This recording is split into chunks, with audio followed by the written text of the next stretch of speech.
Okay. Good morning, colleagues. Welcome to a joint press briefing of the Department of International Relations and Cooperation and the Department of Trade, Industry and Competition. As you are aware, this is a press conference on the unilateral tariffs that have been imposed by the United States of America. On my left is Minister Lamula, Minister Tau, the Director General for the Department of International Relations, Zane Dango, and the Director General for the Department of Trade, Industry and Competition, Mr. Simpiwe Hamilton. I'll now call Minister Lamula to read out the statement, and then my colleague Kamil Ali will facilitate the questions. We also have questions on both our WhatsApp groups, and the colleagues from GCIS will be assisting us with that. Thank you, Minister.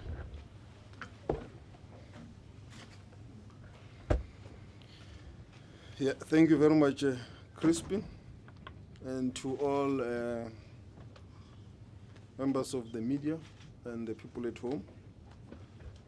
I will now proceed to read the statement. South Africa's response measures to the U.S. tariffs. Since the beginning of the 7th administration, South Africa embarked on a process to stabilize and enhance mutual beneficial trade and investment relations with the U.S. The aim has been to address long-standing bilateral issues of concern for both sides in ways that move the trade relations forward. South Africa has been engaging the U.S. at various levels with a view to ensure predictability in trade. However, even with these efforts, the U.S. decided to impose a 30% unilateral tariffs on South Africa. It is unfortunate that these government efforts in resetting the relationship with the U.S. has been undermined by some actors within South African society. The unilateral tariffs have been implemented notwithstanding South Africa's submission of a comprehensive and ambitious framework deal in May 2025, aimed at addressing the U.S. trade deficit, address tariffs, promote digital trade, enhance commercial relations, promote investment, and eliminate non-tariffs barriers to enhance mutual beneficial trade relations with the United States of America. The 30% unilateral tariffs on foreign imports apply to various U.S. trading partners, which will be implemented from 12 a.m. on the 8th of August 2025. The executive order published by the United States clarifies that goods loaded onto a vessel at the port of loading and in transit on the final mode of transit before 12 a.m. Eastern Daylight Time on the 8th of August 2025 and entered for consumption or withdrawn from warehouse for consumption before 12 a.m. Eastern Daylight Time on October the 5th, 2025 shall not be subject to such additional duty and shall instead remain subject to the 10% tariffs. The U.S. is South Africa's third biggest trading partner, with the European Union and China being the first and second largest trading partners. The U.S. accounts for 7.5% of our global exports. Thus, we will continue to engage the U.S. with a view to conclude a deal that advances the interests of both countries. South Africa seeks to conclude deals that promote value addition and industrialization, rather than extractive relations that deprive the country of the ability to beneficiate our mineral wealth by mimicking extractive colonial-era trade relations. South Africa's minimal 0.25% share of total U.S. imports makes the 30% tariffs on our country are inscrutable, especially when these same tariffs have been applied indiscriminately to all U.S. trading partners globally. Moreover, South Africa poses no trade threats to the U.S. economy nor its national security. The calculation of U.S.-South Africa trade deficit ignores the substantial U.S. trade surplus in services, as well as the complementary nature of the bilateral trade and investment relations between the two countries. Support America's own industrial base. Our agricultural exports are even counter-seasonal, meaning they fill gaps in the U.S. markets, not replace domestic products.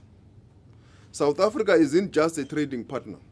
We are a major investor in the U.S., with our companies sustaining American jobs, Similarly, over 600 US companies in South Africa contribute to our industrial growth and create employment.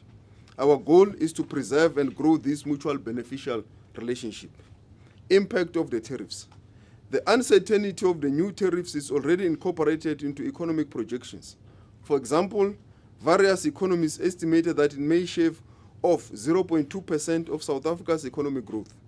The reduction in growth from the 30% tariffs depends on a number of factors, including our ability to find alternative markets. It should be noted, however, that 85% of South Africa's exports remain exempted from the tariffs. All applicable exemptions published in the previous US executive order are said to remain in force, and these exemptions covers products such as copper, pharmaceuticals, semiconductors, lumber articles, certain critical minerals, stainless steel scrap, and energy products. Importantly, due to South Africa not enjoying a counter-exemption for Section 232 duties on steel and aluminium, South African companies have already adjusted to the Section 232 duties since 2018. However, the heightened policy uncertainty creates instability in trade and may have an impact on exports. The new tariff regime implemented by the United States is a significant departure from a low tariff environment. This policy shift, which affects not only South Africa, but the entire world, has already led to higher tariffs than before, changing the landscape of global trade as we know it. Response measures. Continuation of negotiations with the US. South Africa is committed to a principled approach, and we will continue to use all available diplomatic channels to negotiate a mutual beneficial trade deal with the United States, one that respects our national interests while advancing our long-standing partnership. Such a deal will be pursued in a pragmatic manner that preserves regional integration and SACO common external tariffs, noting that SACO accounts for 9% of our global exports and must be preserved.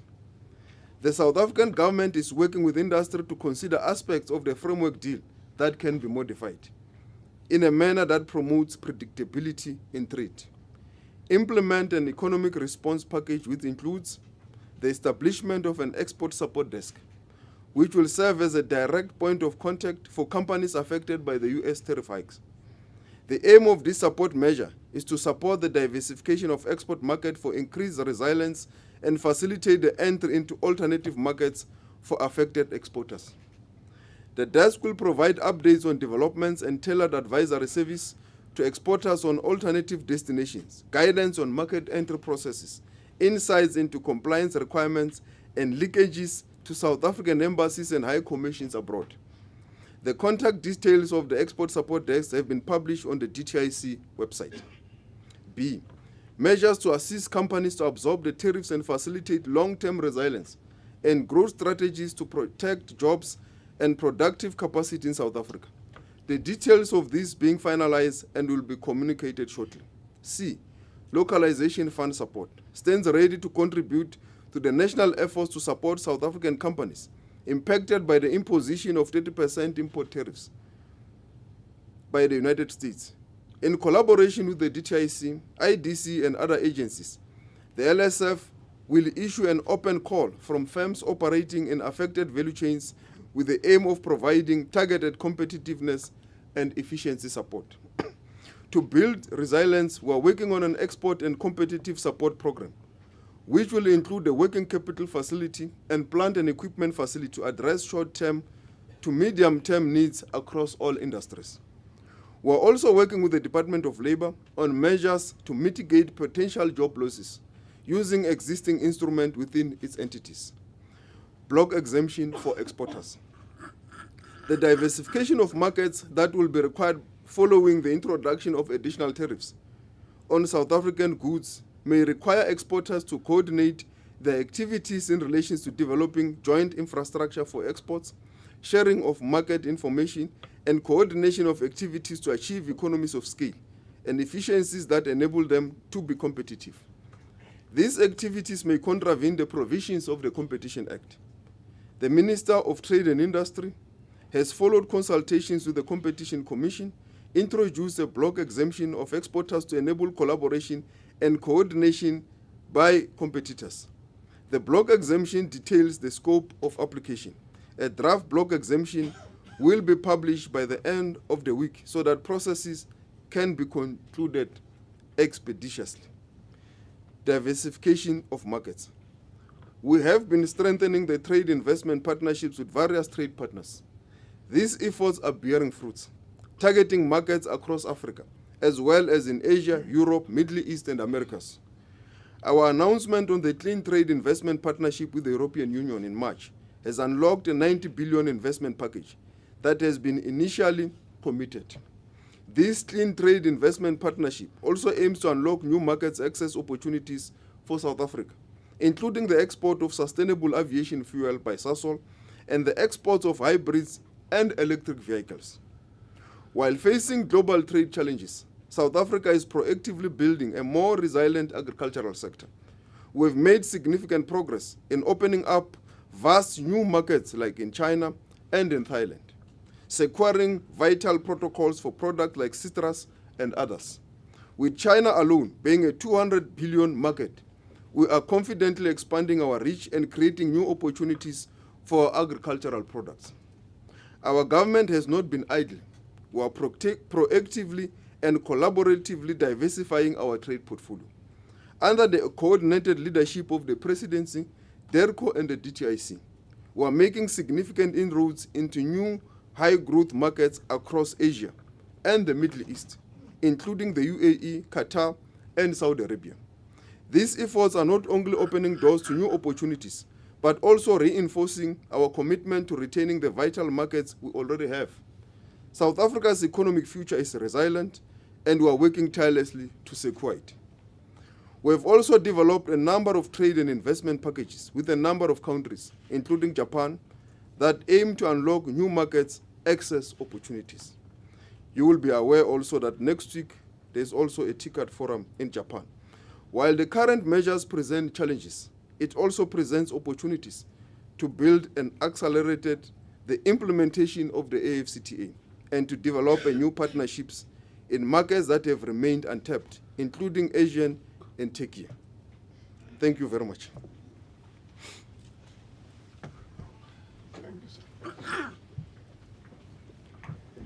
Thank you very much, Minister Lamula. Good morning again, colleagues.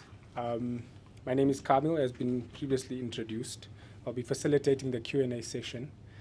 We'll take a round of 5 hands first. If you could please indicate your name and the news agency that you represent or the media house that you represent before you start your question.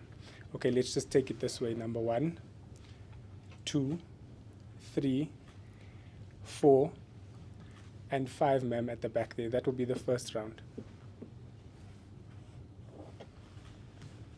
Yeah, let's start this side. Thank you. Good morning. Shannon Merrick, Star CBC Africa. Minister, we went from a 10% to a 30% tariff hikes. Who do we blame? Do we blame the ANC, a political party? Do we blame the Government of National Unity? Do we blame the right-wingers, Solidarity, AfriForum? Do we blame the left-wingers, EFF, MKP? Can you just tell us who's to be blamed? Because somebody must be blamed. So that's unfortunate. Second part. Can you explain this, Minister? You come from a village in Limpopo as well. Can you explain this to somebody on a farm? What does this mean? Is that farm worker going to lose their job in Eastern Cape, Western Cape, Limpopo, or so on? Somebody working on a shop floor in Eastern Cape in the automobile industry, are they going to lose their job? A maid, a gardener in Sandton, are they going to lose their job? Can you explain it to our people in townships, in the villages, in simple terms, what this means? Last but not least, China. Isn't this opportunity to open the floodgates to China once and for all? Let us trade with China. And that's the only way you're going to beat this tariff hikes. You need to open the floodgates. Say we buy, we import, we export from China in not small quantities trying to please America. But that's the only way you can save this whole thing. How do you respond, Minister? Thank you. Thank you. If I can please request colleagues that we keep our questions to at least 1 each so we give everybody an opportunity to ask. Thank you. Nick Wilson from News 24. My question is to either Minister Tau or Minister Muller. what, obviously I obviously heard Minister Lamola tell us about the fact that we are looking for other markets. We're looking at China, $200 billion US dollar sort of market, and Japan. But don't these take years to develop? This is the worry. So basically, how are we going to fast track that to sort of make up the shortfall that would obviously come from us possibly, obviously losing the US market? Yeah, thank you. Thank you. Hello, Nellie Payton from Reuters, also for Minister Tao or Minister Lamola. I'm wondering how much you think U.S. disapproval of South African policies, either foreign policy or domestic policy, played into this. There's been some suggestions that they were making demands around BEE, for example. So I'm wondering, is this really about trade, or were other diplomatic issues coming into the conversation, and how much so? Thanks. Hi, Judy from AFP News Agency. I'm wondering if you have updated figures about how many jobs are at risk across the country? And if I can just ask a second question, are you taking a new approach in trying to continue negotiating with the US? Thanks. Yes, ma'am. Hi, Diversification from SABC News. To both ministers, I just want to find out, in your economic response measures, you mentioned the Localization Fund. Do we know how much is in this fund and how it is going to be distributed? You're also going to be talking to the Department of Labor to see how they can help with job losses. Do you have any more information on exactly what kind of measures are you taking from the Department of Labor, given that the unemployment is already high, and if you're going to be helping people affected or workers affected by this, is there a specific program that you're going to be looking at, and can you explain a little bit more about those two details? Thank you. Thanks very much. So let's close the first round of there. If I can ask Minister Tao if you would come up and just address the 3 or so questions that have been given to you. Thank you. Thank you very much and good morning. Firstly, let me make the point that, as indicated by Minister Lamola, we continue to engage with the US government.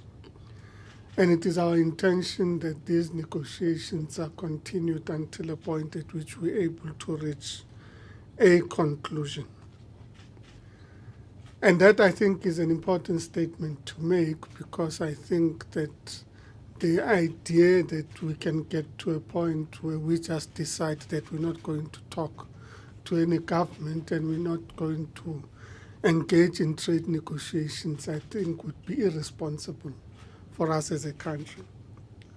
Should we be apportioning blame, I think we should leave that to those that seek to score political points as opposed to finding solutions to the challenges that we have. And let me make an example about the negotiations. And we said this last week. We engaged with the US government that committed and said, look, we need you to wait a little bit. And this was in Angola almost a month ago. Wait a bit, we'll send you a template that's applicable to countries in sub-Saharan Africa. And then you can start the negotiations from there. And this is notwithstanding that we had given our draft framework deal or our proposed framework deal to the US. And we waited for the template. We followed up and we got to a point where there was an agreement, in fact, that South Africa please sign a confidentiality agreement, which confidentiality agreement would unlock the discussions. We signed the confidentiality agreement. We did not get a signed confidentiality agreement on the other side.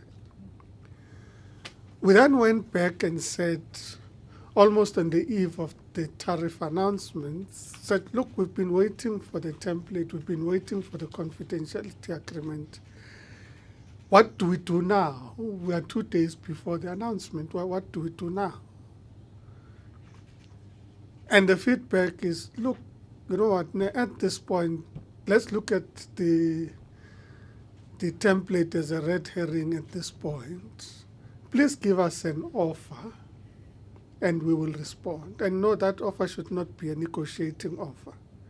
It should be an offer of what South Africa offers and not what South Africa would want to negotiate in return, give us what you're offering us and we'll come back to you. Now, it's a very difficult negotiating platform to enter into when you are in that situation, because you're going to give an offer, which we have indicated certainly it's an offer that we're working on together with various industry sectors and departments to finalize. But that doesn't mean it doesn't come at a cost. Any offer you make, especially because you're not going to get a counter offer, you have to realize that actually there's a price you're going to pay for that offer. And we've been working on that, as I said, with industry and saying, okay, what can this industry offer? What can you accommodate? What can you do? But even when you're in that situation, part of your reality is that you actually don't know what tariff you're going to get even after making that offer. So we can only make an offer and sit and wait and hope. That's part of the reality. And we are negotiating, understanding that very reality.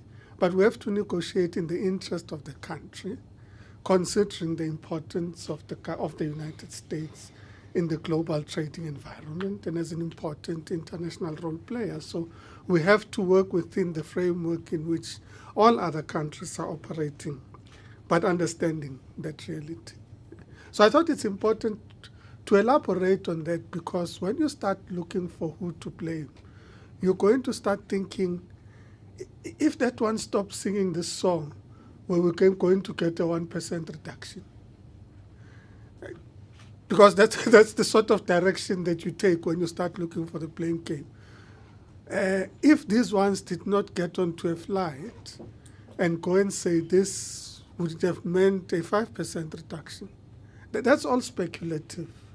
And that's why I spent a bit of time explaining the negotiating environment we're in, just to indicate that it is a complex negotiating environment that in many instances are actually unprecedented. It's unprecedented to enter into trade negotiations on the basis of the situation we're currently in, and we're going to have to navigate that. But I think I can speak on behalf of all of us to say, at this point, we are focused on the task and not focused on who to blame. We'll leave that to others. Should we shift to China and open the floodgates? It is not as simple as opening up floodgates. Of course, there have been a few developments with regards to China in particular, because that was your question.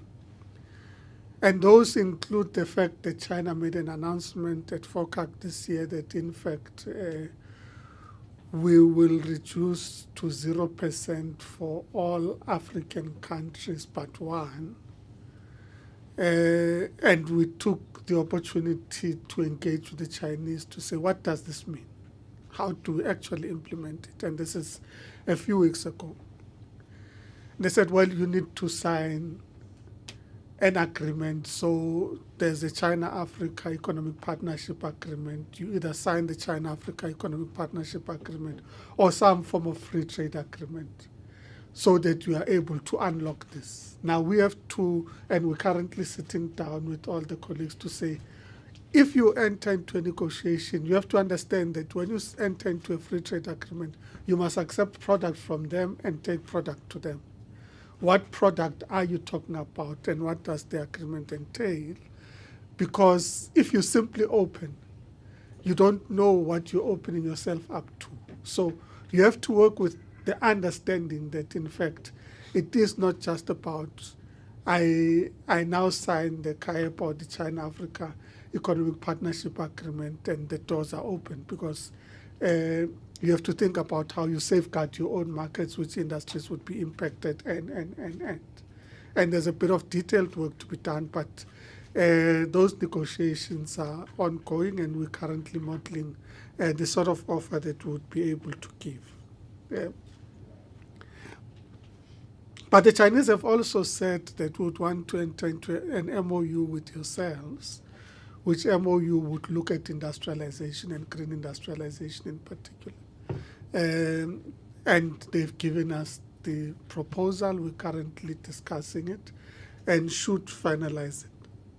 I'm not going to ignore that that does not come with geopolitical implications, because in the discussions and negotiations that you have, you're likely to, we can't anticipate, but it might be that the discussion about who you are working with becomes an issue. And we've always taken a view that as a country that is non-partisan, as a country that has taken a view that in fact we will trade with all parties on the basis of what's in our interest, but also on the basis of global trade governing rules. We should be able to do that. But I'm not suggesting that there are unlikely to be complications in that discussion. It does take long to secure markets, but these are markets we've been working on. And I elaborated on China as but just one example, as indicated by Minister Lamola. We're in South Africa EU summit in March this year. We agreed to finalize the Clean Trade and Investment Partnership with them. They made an initial commitment of 90 billion rand to be able to invest as an initial commitment. We've agreed that working towards the G20 Heads of State Summit between now and then, or between the point at which we started the discussions, would finalize the details of what constitutes the Clean Trade and Investment Partnership. So it does take long, and you still have to deal with other realities. I mean, you would know we announced last year that we're in dispute with the EU around citrus and the citrus black spot. So to open up the citrus market in the EU does deal with sanitary and phytosanitary issues that you need to engage with, and that's part of the reality. So it's not as if you just walk in and open markets, but you do have agreements that you can leverage. And it depends on what sort of market opens up at which point that you're able to trade. I thought there's an important point that was made which relates to the fact that, firstly, the Section 232 tariffs are still applicable on steel and on the autos, as was introduced by the US. So that constitutes part of the trading basket. Then there's the part of the trading basket that has to do with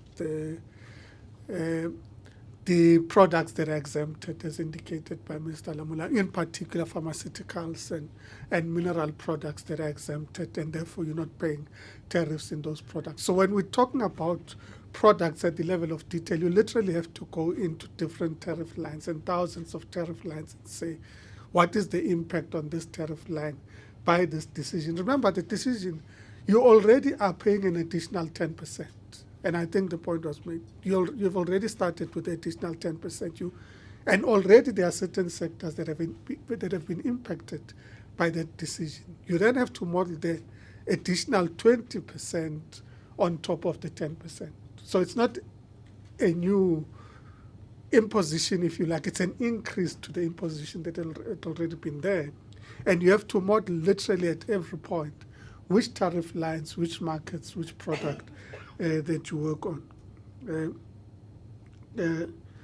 We are currently modeling with the Localization Support Fund what structure of support they would give. We're not suggesting that every aspect of localization would be located in the Localization Support Fund. Now, I'm emphasizing that because you would say, well, they have so many billion in their account, therefore this is what it implies. But you have to model it in line with other products in the support package that you provide to determine what role they would play. The fact that the Localization Support Fund is on board, the Department of Labor is on board in terms of modeling different support packages, seeks to mitigate the impact of these decisions. But some of the numbers that have been announced, I think we need to be careful, and we are very careful in finalizing what sort of impact it's going to be. So Agri-SA issued a report, I think, on Friday that indicated their modeling of the implications that is actually much less than was initially modeled. So you kind of have to literally go into the detail. The IDC has been working to get to impact at a firm level. And even when you get to impact at a firm level, it's not as if you're going into firms that only export into the US market. You literally have to go to the firm and determine what percentage of your product is impacted by this. What percentage of that product you can still get into the US market, notwithstanding the 30%, to then be able to determine what the impact would be. So drawing a straight line, I think, has been a mistake that we've all made over the past few months. We kind of say, when we're talking the auto sector, we say the auto sector is going to be impacted. We can't export vehicles into the US market. But when you drill into the detail, most of the OEMs that are in the country don't go into the US market. So you have to go to the OEM that goes into the US market to determine what's your percentage of product that goes into the US market to then determine impact. And as I said, I think we've all made the mistake of drawing a straight line and saying, no export, therefore auto, therefore this is the number. And I think we're kind of at a point now that we're modeling it in detail and modeling what the alternatives are, because that's how you're going to design your final package. You now know the impact. You can design your final package on the basis of the actual impact that's going to happen. I'm a bit wary of getting into the detail of those numbers, lest the models tell us something else, because as we model the support package, we're going to have to take that level of detail into account. I'm sorry for taking so long. I thought my voice would go. No, that's fine. It was good that you took so long because you gave all the details and the time frames. So I will just respond to one or two of them. Firstly, the approach that you have said as outlined, it is not out of cowardice that we have refrained from responding even under very extreme provocation. It was because of our understanding of the complexity of the geo-environment, because we are talking about the livelihoods and jobs of people that are at stake. So that's why we're focused on the ball, on the negotiations, on the framework, and we did not want to focus on the speculations, whether it's because of BEE or affirmative action or any other politics that has not been brought to the negotiation table. So we focus on what we have presented to the US government, and we believe we're dealing with that. We have yet the speculations from those that have visited Washington, who have told us that these are the issues that they were told. But those issues are not in the feedback and what we have on the table with regards to the framework that we have submitted. And you will know there were also other issues before we went to Washington. And also those other issues are also not in this framework that we're dealing with. So we prefer to deal with what is in front of us at these negotiations, so that we separate facts and other things that we hear in the streets. So that is what we are currently dealing with, and that's why we remain open to engage with the US on the basis of this framework. And we will keep our eyes on the ball and focus on this discussion. And with regards to the opening up and diversifications of markets, you will have noted that when we raise the issue of value addition at source and also beneficiation, we raise it with the US, but not only with the US, we raise it with all our trading partners. If you look at the European Union statement we had with them here in March, it has a paragraph dealing with value addition in South Africa with regards to extraction. But also at multilateral level, when we're in China at FOCAC, led by our president, we continue to raise the issue of value addition and beneficiation in the African continent. And in all bilateral platforms and multilateral platforms, including the G7, the president has not missed an opportunity to raise the issue of beneficiation at source. He raises in all multilateral platform, and not just for South Africa, but for the African continent as a whole, that we have got almost the majority of the mineral resources that the world needs as a continent that must be beneficiated at source. And we have got a responsibility to ensure that this period of artificial intelligence and green economies and so forth does not leave Africa behind. And South Africa has got a bigger role to play as a member state of the African Union through the Africa Free Trade Area, but also as a member of various multilateral organizations to continue to champion this issue. So we will raise this at a bilateral level and also at multilateral platforms. And it is in this regard that we see our relationship also with the US remaining very important at a mutual beneficial relationship that must be mutually respectful and beneficial. And that is how we'll continue to engage. That's why we will continue with the engagements with them, despite all the difficulties and uncertainties that we are encountering, because livelihoods, jobs, the economy is at stake, and we have to manage that in a responsible way. And as Minister Tau has said, we are not in the sprint or game of political scoring. We have seen the political parties doing cheap political scoring on this matter that involves the lives of our people, particularly some of the partners in the GNU, which does undermine this process. Because our view is that when you are dealing with such complex issues, all South Africans should speak in one voice, in the national interest, whether opposition or in the GNU or in government or outside government or NGO or in business. We must all speak in one voice to promote the national interests of South Africa.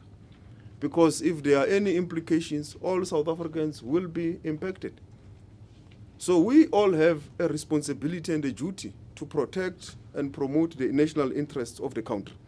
So that is the approach that we have taken, to be measured, to be responsible, to be very factual, to focus on the goal.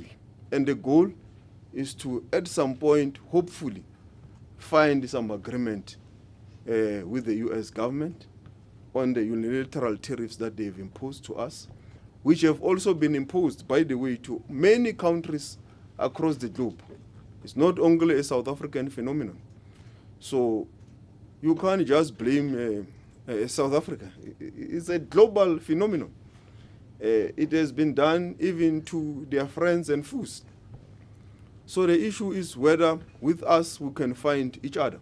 And that is what we are working on, to hopefully at some point find each other with them on this issue. Thank you.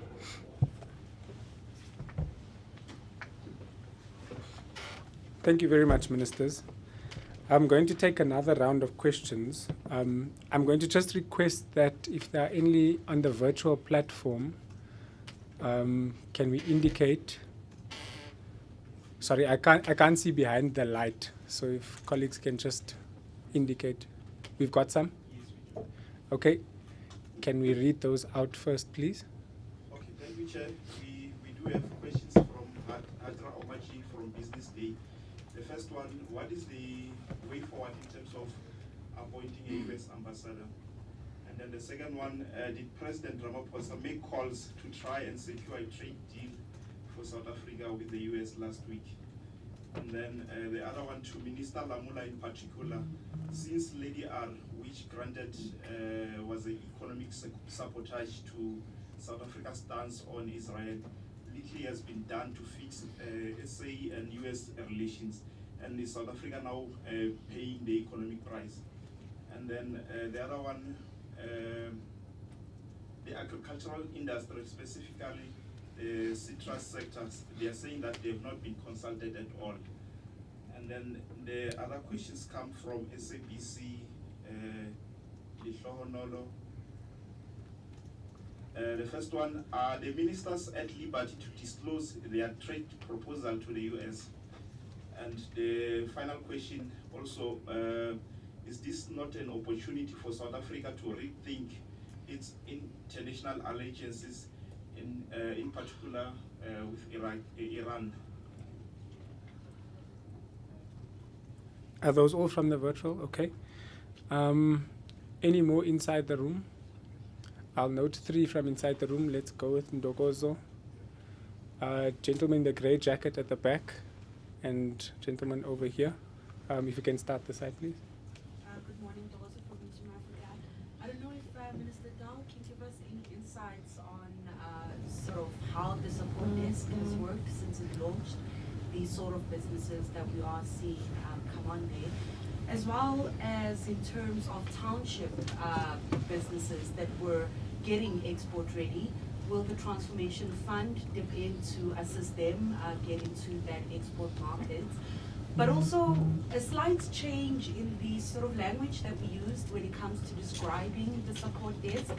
Before it was launched, it was clear that the focus really was on US tariffs, and now it seems the focus is on the rest of export markets while still assisting with the US tariffs. If we can get maybe just clarity if there's a change in where our focus is as we continue the negotiations with the US. And then to Minister Lamola, you mentioned something about speaking to the Competition Commission. Do we have any of that concern around fast-tracking intra-Africa trade and getting the agreements going? Because it does take time to make things work. Will there be any competition issues on the continent? Thank you.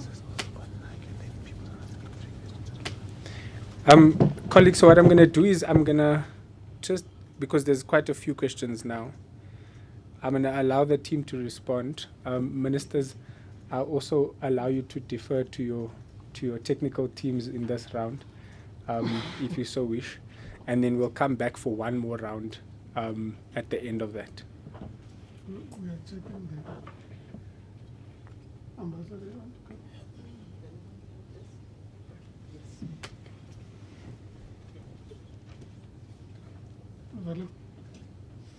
Okay, Mr. Willem van der Spey, our Acting Deputy Director General for Exports at the DTIC.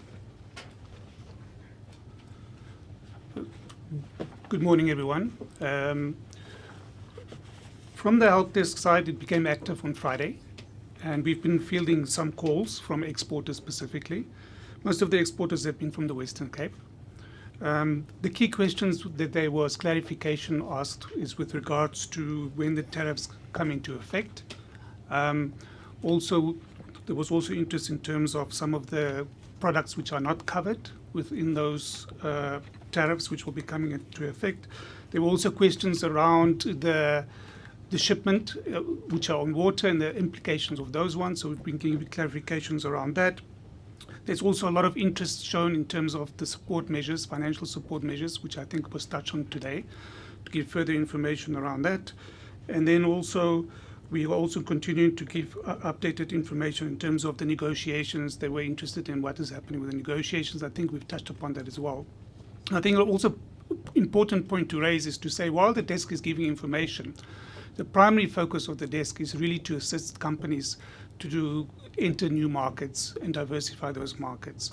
And we want to work with them systematically over the short to medium term to offer them new markets, but also as general for the country to diversify its markets as well. So the issue is to create resiliency in our international trade environment.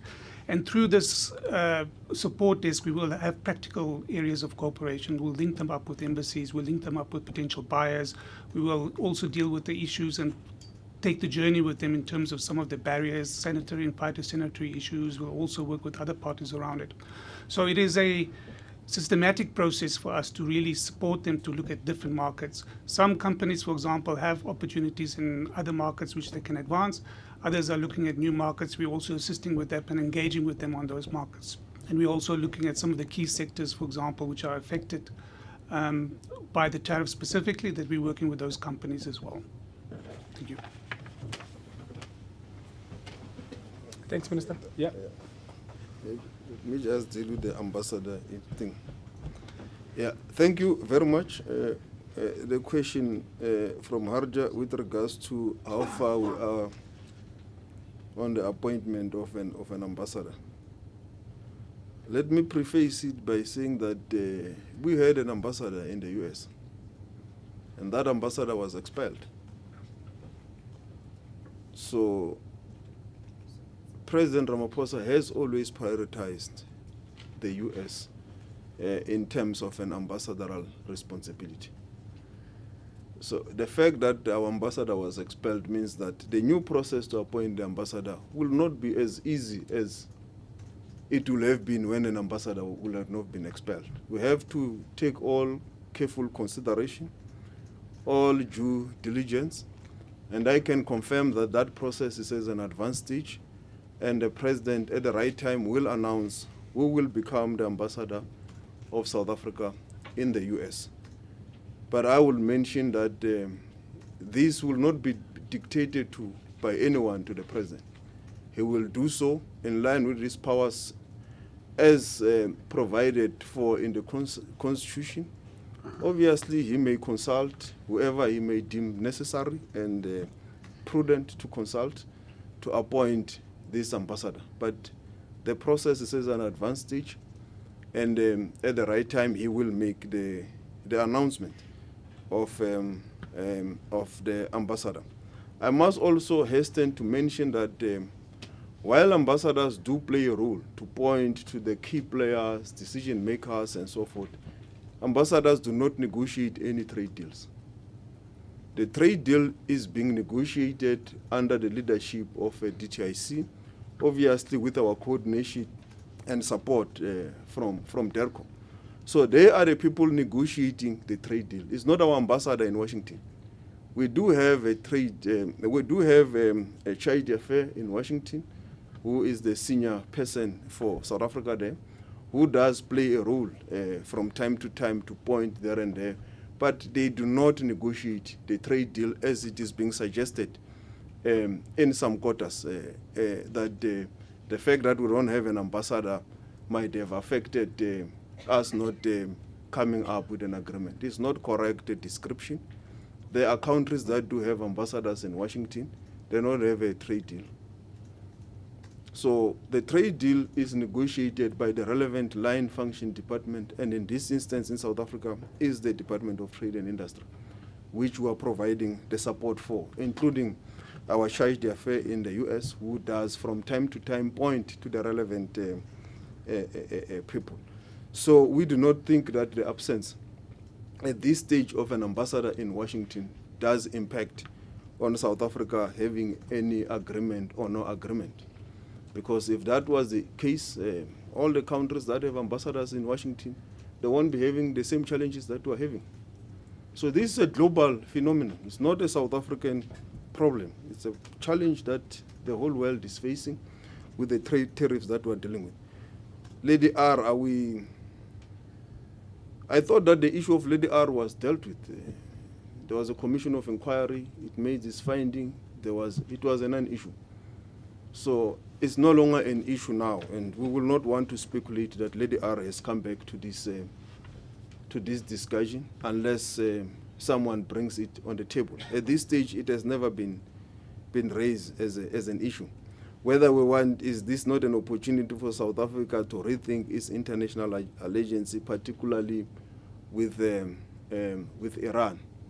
Again, it's part of those conspiracies and propaganda that Iran has paid for our case in the ICJ, which we have, you as journalists in South Africa knows that the South African government pays for this case.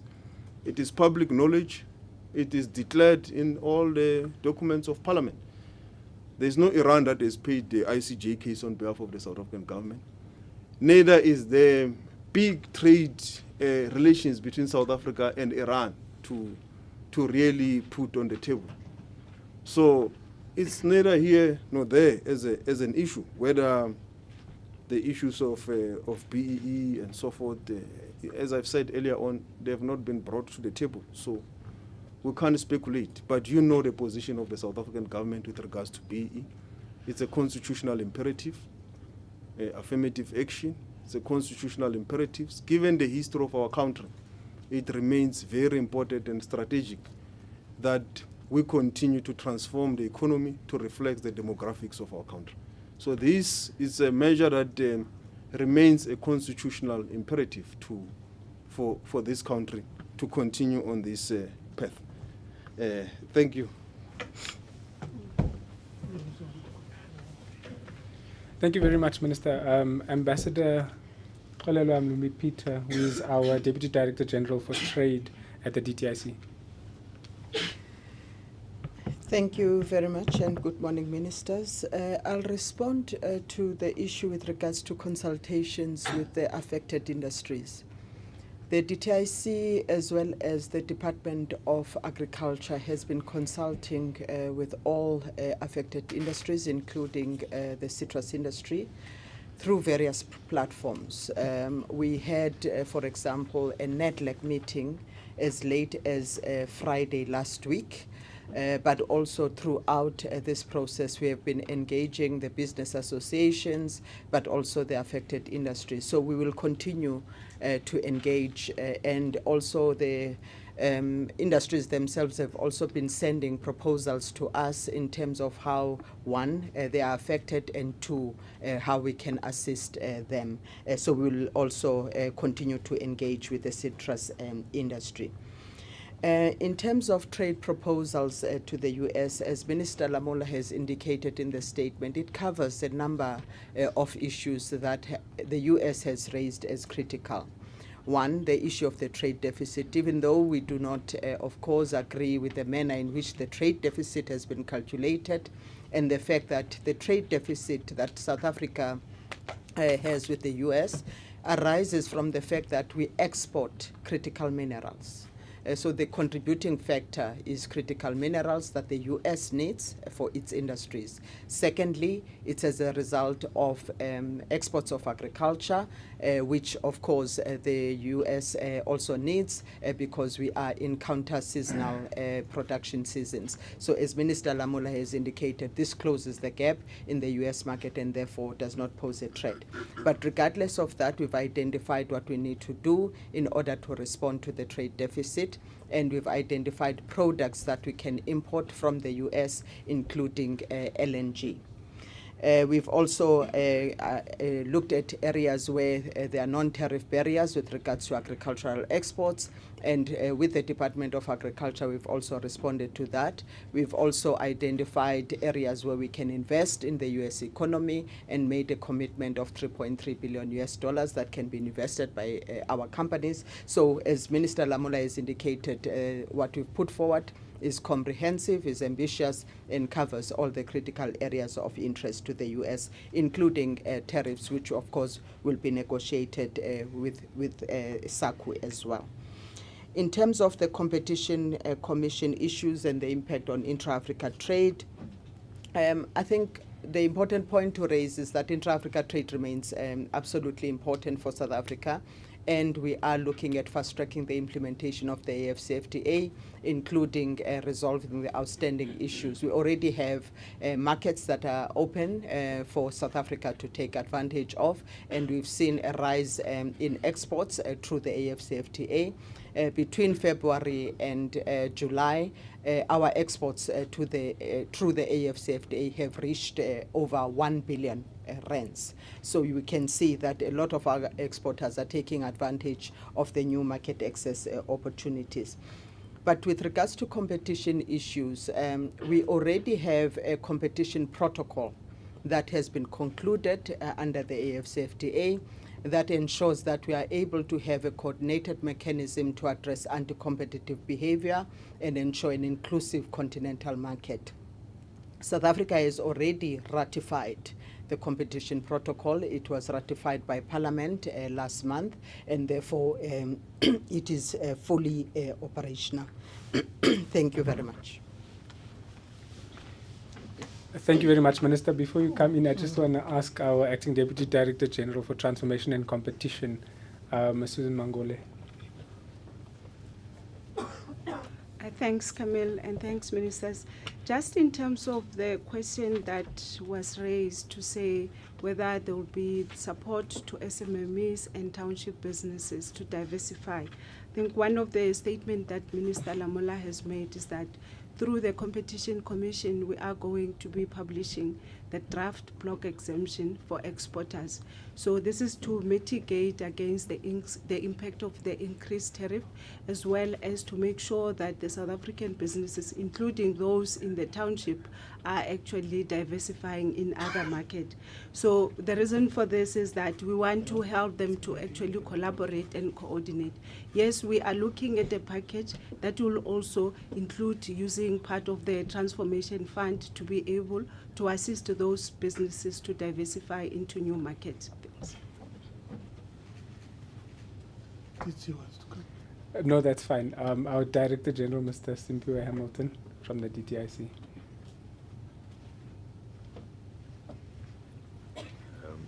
Morning, ministers and members of the media. Minister, I think the one question we had not answered is the one that relates to the number of jobs likely to be affected. We base this on the ongoing consultations that we have with all the sectors of the economy, from automotive, agriculture, and all the other sectors that are going to be impacted. And at this stage, we are sitting at approximately 30,000 jobs that could be affected by this if it were to be mismanaged in any manner. But we are looking at 30,000 jobs that could be affected at this stage. Okay. Which was the other one? No, can take the next round. I did promise two colleagues in the room that I'd take their questions, and then we'll call it at that. So the gentleman in the grey at the back, and so you've been answered. Okay, so I can give one question away. Okay, yeah, in grey over here. Thank you. Simon Majaribubi from Independent Media. My question is that Minister Lamola said it was unfortunate that this government's efforts in resetting relationship with the U.S. has been underestimated and undermined by some actors within the society. Could you please maybe clarify to us who are you specifically referring to, and what actions will be taken against those people, and what will happen if, despite all these actions, the U.S. doesn't budge on the figure? Does the country have plan B? Thank you. Thanks. My name is Saeed from Phoenix TV, China, and I just want to talk about the opportunity that this tariffs is going to bring, which is like after this imposition of the U.S. tariffs, it's not only in South Africa as well as on the other African countries. There has been a renewed momentum about the African Free Trade Agreement. And my question here is, does South Africa have a clear plan to work with the fellow African countries to revitalize this initiative, as well as as a way of jointly mitigate the impact of this tariff? Thank you. I've got one more question on this WhatsApp, and then I'll hand over to the team, ministers, DGs, to answer. So it says, regarding South Africa's relationship with Israel, will there be an opportunity to improve on this in any possible way, given the Trump administration's very favorable stance towards that country? Minister Tau, if I can ask you to come up and answer the questions directed at you, and then Minister Lamola, DG Dango, if you would take the other question. Thank you.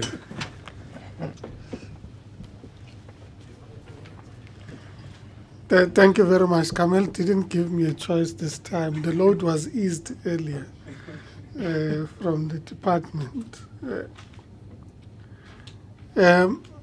Part of what we were communicating today was in relation to the work that you're doing, and I don't want to call it a plan B, but the work that we're doing in accelerating access to alternative markets, providing support to industry, to access those markets, talking to buyers, but also what support packages we can provide to South African industry to enable them to navigate this complex environment. We are going to Cabinet on Wednesday with a set of more detailed proposals that we are finalizing with sister departments that would elaborate on the structure of the support package. But we've been working with the industry and sister departments in finalizing what that should look like. And I'm sure, subject to cabinet and additional proposals and ideas put on the table at cabinet, we would be able to communicate what that package looks like finally after cabinet on Wednesday. And I'm sure colleagues know how cabinet communicates its decisions.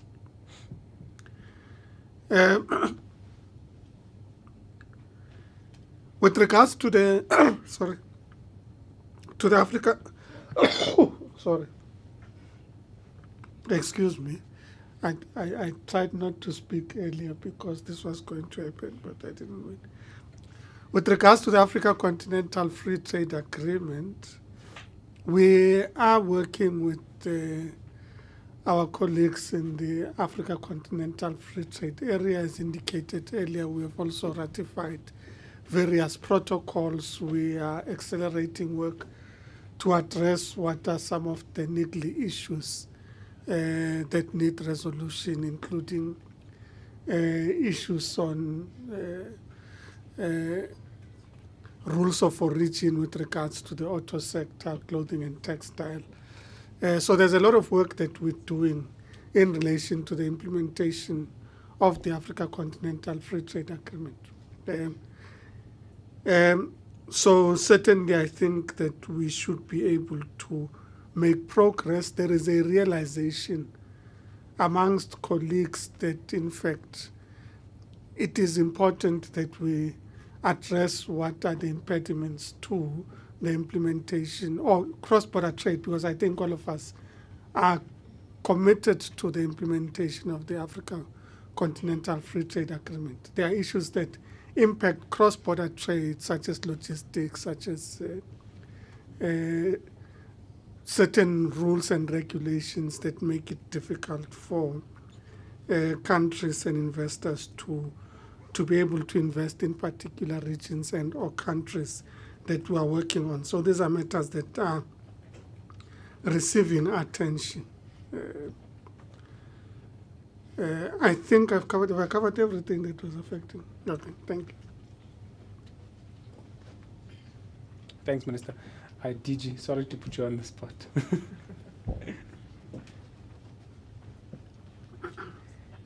Thank you. I thought Minister Tao was offering to answer that question. No, I think the question around our relationship with Israel, it's important to put it into context. South Africa's actions from the start has always been to prevent and end a genocide. And that's in line with the Genocide Convention. And the question comes at a time when most countries, even those who were initially very critical of ours, are taking practical actions to now stop the genocide. We see actions coming from the European Union, including statements from about 24 foreign ministers, and former European ambassadors have also raised their voice. So we see that what we warned about in January 2024, in March and again in May, that the outcome, the humanitarian consequences, is not the result of the war. It's actually the objective of the military action is now coming to fruition. It's not something that we are happy about because, unfortunately, this is what we've been trying to prevent. So we will continue to try and stop this genocide through diplomatic and legal means. But now we are being joined by larger sectors of the international community, and largely all wanting the same thing, to end or to prevent further deaths in Gaza. Yeah, I think the last one relates to, I thought I'd already answered it, but because it has been asked again,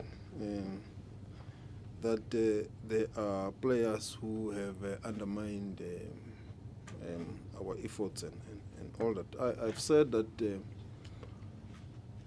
our view is that all of us as South Africans, irrespective of our political affiliations, whether you're an opposition, NGO, business, or in government, GNU, partner, or anything, once you get out of South Africa, we all have a responsibility to promote the national interest of South Africa in a positive way, particularly when stakes are high, like now, during these complex negotiations with the US. And it is against this background that I said that the approach that the President and the South African government has taken of being measured, of refraining, even sometimes out of extreme provocation, is on the basis of the understanding of what is at stake. Jobs, livelihoods, and the economy. And our focus is to preserve that. And in this case is to continue with this mutual beneficial relationship with the US while we continue to diversify across the markets in the globe, which we have already outlined how we are doing it. But this should not only be in the hands of government. Other stakeholders and role players also have a role. State actors and non-state actors also have a role to promote the national interests of South Africa so that we can all preserve the jobs, we can all preserve the economy, we can all act in the interest of South Africa, Inc. That is the message we want to leave you with. Thank you. Thank you very much, colleagues. That concludes our press conference. We've pulled the two ministers out of a very important meeting, so we will then allow them to go back.